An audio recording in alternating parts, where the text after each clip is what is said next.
Welcome to Insight Techs. Here we will learn about power transmission element and control system. आज एक नया series शुरू करने जा रहे हैं जिसका नाम है substation control panel drawing reading. और आज हम जो ड्राइंग देखेंगे वो है सीटी और पीटी का वायरिंग का ड्राइंग। किसी भी पैनल का आप ड्राइंग देखेंगे तो उसमें सबसे पहले इसे सिंगल लाइन डायग्राम दिया गया होगा कि पैनल में क्या क्या कंपोनेंट्स का यूज़ किया है। इसे प्रोटेक्शन सिंगल लाइन डायग्राम भी बोलते हैं। तो देखिए इसमें क्या है कि एक 66 kV बस है, उसके बाद एक बस आइसोलेटर है, उसके बाद ब्रेकर है, उसके बाद सीटी है, सीटी के बाद ट्रांसफॉर्मर है क्योंकि ये ट्रांसफॉर्मर कंट्रोल पैनल है, और उसके बाद डिफरेंशियल का सीटी है।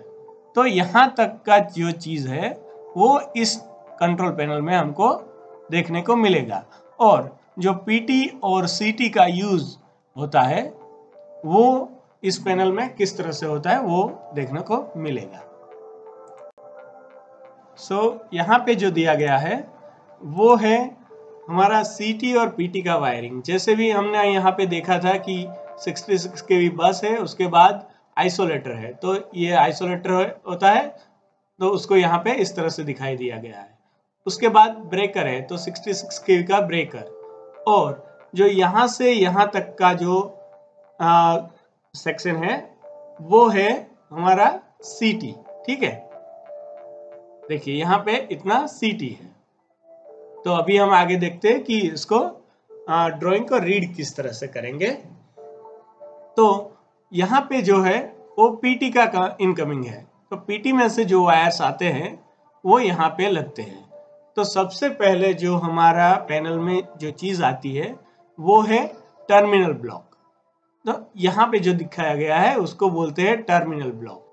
टर्मिनल ब्लॉक में क्या क्या होता है वो देखते हैं कि टर्मिनल ब्लॉक जो होते हैं उसको दो तरह के तरीके से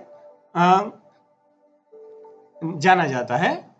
उसमें सबसे पहले टीबी बोलते हैं, या तो फिर इसको एक्स बोलते हैं, यहाँ पे जैसे लिखा है एक्स। और अगर हम यहाँ पे क्या होगा कि पैनल में बहुत सी टीबी का ग्रुप्स होगा तो उसको यहाँ पे नाम देते हैं, जैसे कि TB1, TB2, TB3, या तो फिर X1, X2, X3। जैसे कि यहाँ पे X1, X2 उस तरह से दो ग्रुप दिखाई दे रहे हैं।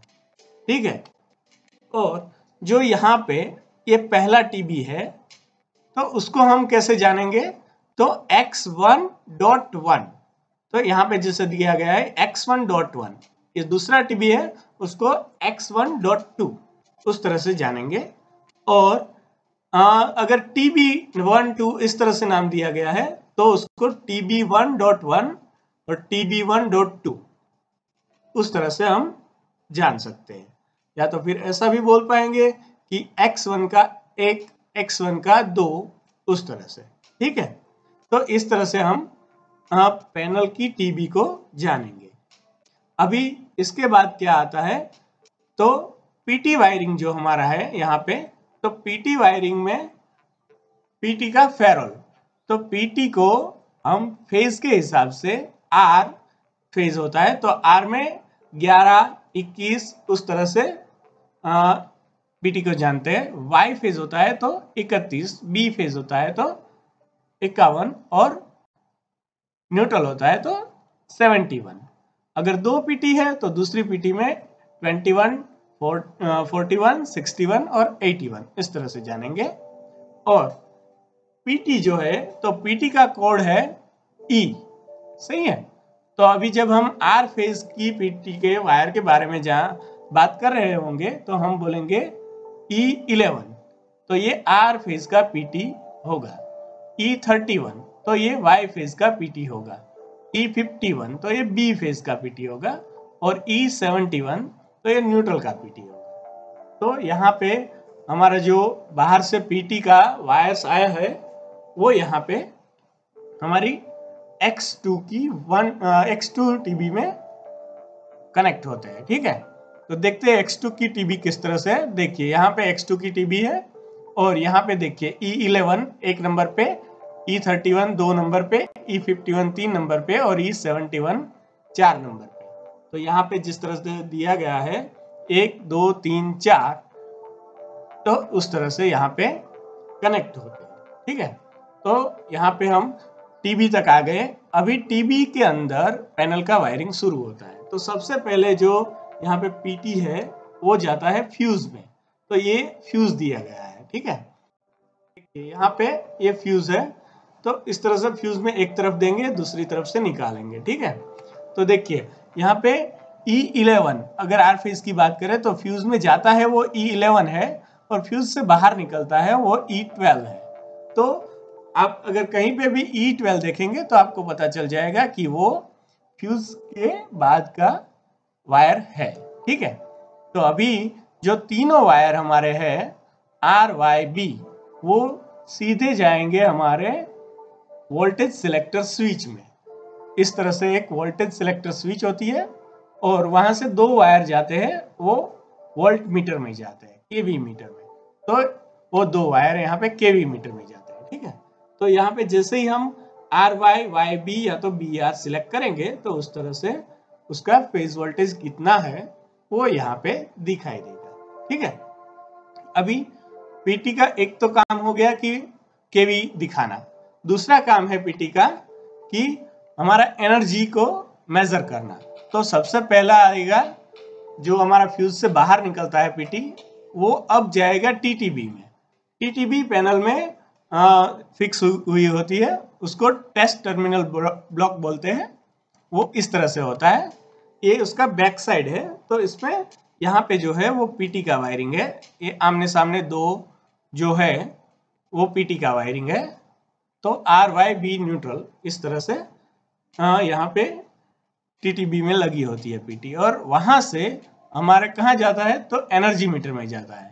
तो देखिए आर फेज एनर्जी मीटर में गया, वाई फेज एनर्जी मीटर में गया, बी फेज एनर्जी मीटर में गया, और न्यूट्रल एनर्जी मीटर में गया।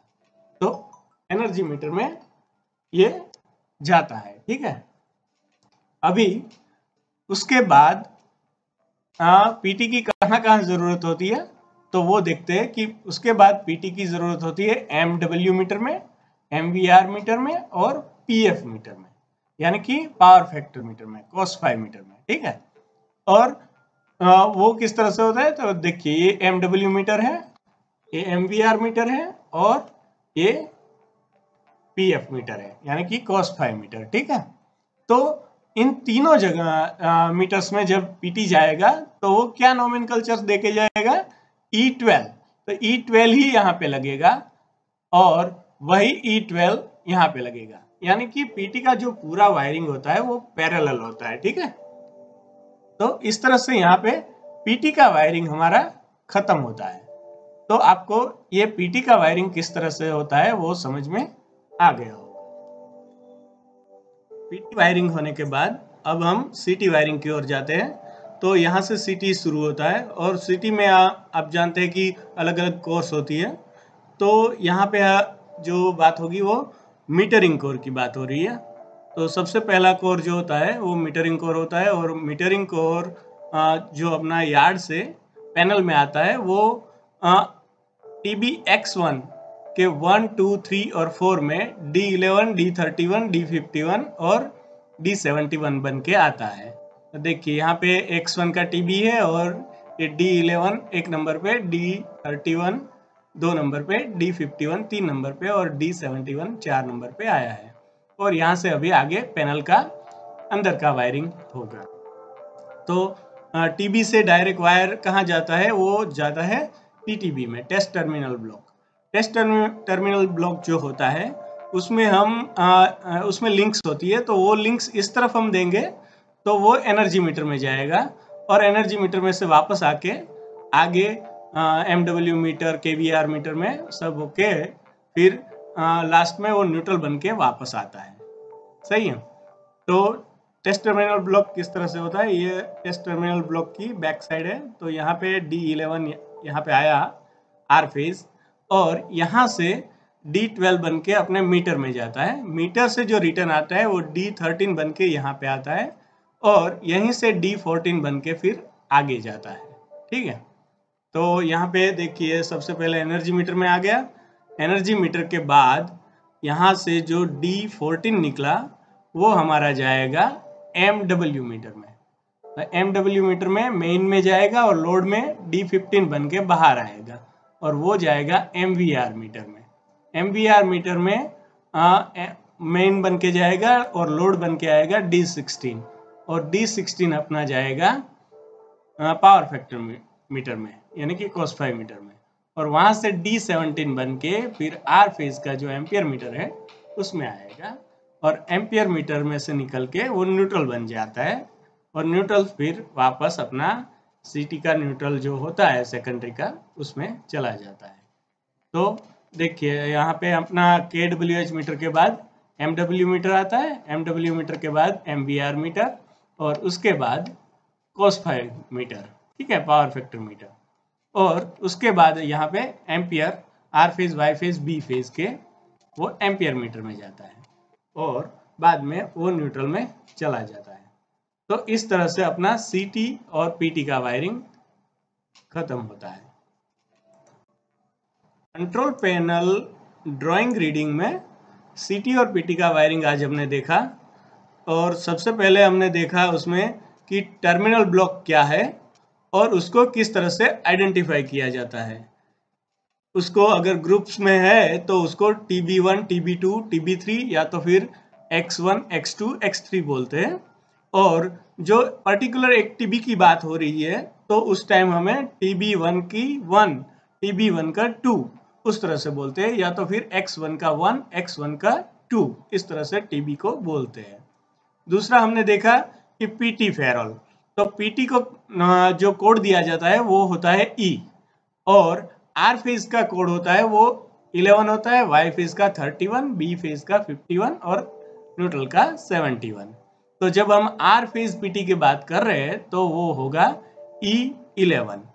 ऐसे ही Y फेज PT की बात कर रहे हैं तो वो E31 होगा और सो ऑन रहेगा। उसी तरह अगर हम CT की बात करें तो CT में जो कोड्स होते हैं उसमें CT में मीटरिंग कोड होता है उसको D आइडेंटिफिकेशन दिया जाता है, बैकअप प्रोटेक्शन होता है उसको C आइडेंटिफिकेशन दिया जाता है, डिफरेंशियल प्रोटेक्शन में वो आइडेंटिफिकेशन A है और बस बार प्रोटेक्शन के लिए अगर हम CT का सेकेंडरी यूज कर रहे हैं तो उसको B आइडेंटिफिकेशन दिया जाता है। और उसी तरह से R फेज को हम 11 देंगे जैसे हमने PT में दिया था, Y फेज 31, B फेज 51 और न्यूट्रल फेज 71।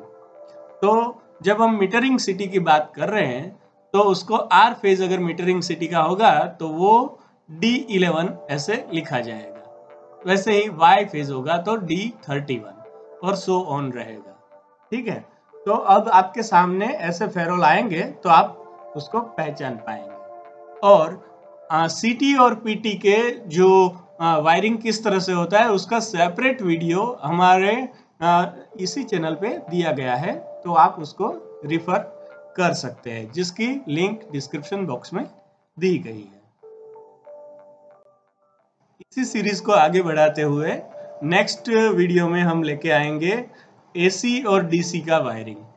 तो उसमें आ जाएगा AC का वायरिंग यानी कि मोटर स्प्रिंग चार्जिंग का वायरिंग और DC वायरिंग यानी कि जो भी प्रोटेक्शन होता है, एनाउंसिएशन होता है और अपना इंडिकेशन होता है, वो सब वायरिंग हम आगे 1 बाय 1 लेके आएंगे। तो देखते रहिए इनसाइड टेक्स। Thank you.